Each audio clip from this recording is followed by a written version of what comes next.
Assalamualaikum and hi. We are from Group 4, Set 4, and we will be discussing about case study 10, SDX Alliance and Copyrighted Code. I, Farihin, will be discussing about the background of the case. This case involved SDX Alliance, a large technology company, preparing to launch a new hard disk controller product. A newly hired entry-level software engineer named Ralph reused the code that he had written while working at the previous startup company. Although Ralph wrote the code himself, the intellectual property legally belonged to his former employer under standard employment agreements. Ralph did not inform his manager about reusing the code, as he was unaware of copyright restrictions.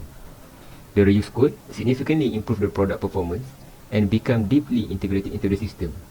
However, during the quality assurance review, it was discovered that the code was copyrighted. Using it without permission could expose SDX Alliance to a serious legal risk. Even though the startup company is now out of business and ownership of the code is unclear, the copyright protection still exists. Removing the code will require a major rewrite, causing delays, financial losses, and potential damage to the company's competitive position.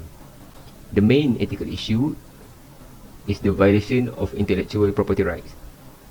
Using copyrighted code without authorization is both unethical and illegal, regardless of whether enforcement seems unlikely.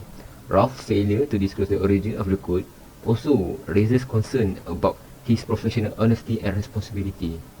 Software engineers are expected to understand and respect intellectual property laws, and management has a duty to ensure legal and ethical compliance. This caused the conflict between the short-term business benefit and long-term legal and ethical responsibility. Several stakeholders are also affected, including SDX Alliance as the company, the Ralph as a software engineer, the management, the customer, the original copyright holder, and the employee of SDX Alliances. This case highlights a conflict between the business gains and the long-term ethical and legal responsibility. Step 2. Isolation, the major ethical dilemma.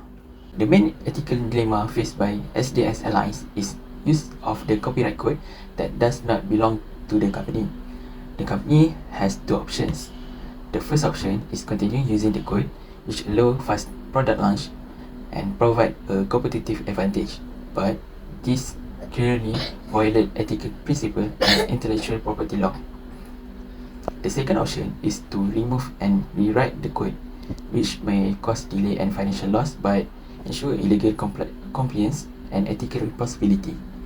Therefore, the management must choose between business performance and upholding ethical and illegal standards. Moving on to step 3, which is analyzing the ethicality of both alternatives in step 2. This slide explains the utilitarian analysis, which is about looking at the consequences of both choices and deciding which one causes less harm overall. Basically, it compares what will happen if SDX Alliance uses the code versus if they remove it. First, if the copyrighted code is used, the slide shows that the company may face legal action such as fines or lawsuit. It can also damage the company's reputation and give them an unfair advantage over competitors. Even though the product can be released faster, the long-term consequences are quite serious. Next, if the code is removed, the slide shows that there will be product delays and loss of revenue. The company may also face some performance risks while rebuilding the controller. However, these problems are mostly short-term and it can be fixed over time. In conclusion, although rewriting the code does cause harm, using copyrighted code causes much bigger harm in the long run. Because of that, removing the code results in the least overall harm, which fits the idea of utilitarianism. From a deontological perspective, using the copyrighted code violates the original owner's intellectual property rights. It also neglects the duty to respect copyright law and the duty to practice ethical software development. These duties apply regardless of business benefits or performance improvements.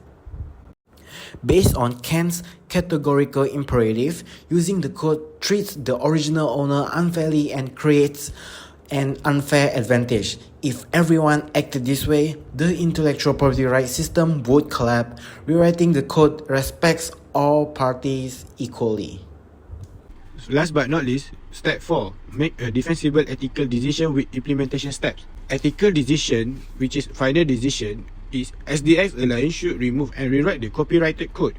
There is a few reasons for it, which is legal compliance, ethical responsibility, protects long-term reputation, and lastly, respects intellectual property rights. Okay, we move on to the implementation steps. There is a 6 implementation step, which is firstly, we need to immediate action. We need to freeze development using copyrighted code and restrict access to the reused code. Secondly, documentation. We need to record how the code enter the system and inform management and legal teams. Thirdly, code replacement. We need to remove copyrighted code completely and then we need to develop new original code. Fourth, review. We need to full code audit and legal and compliance approval before it release. Fifth, communication. Update project timeline and also inform stakeholder honestly. And lastly, employer education. Training on intellectual property law, clearly policy on code reuse. Okay, we move on to the conclusion. For the conclusion is, using copyrighted code is unethical and illegal. The short-term benefit do not outweigh the long-term risk. And rewrite the code protects the company and all stakeholders while supporting responsible and ethical software development. Here is our group members. That's all from us. Thank you.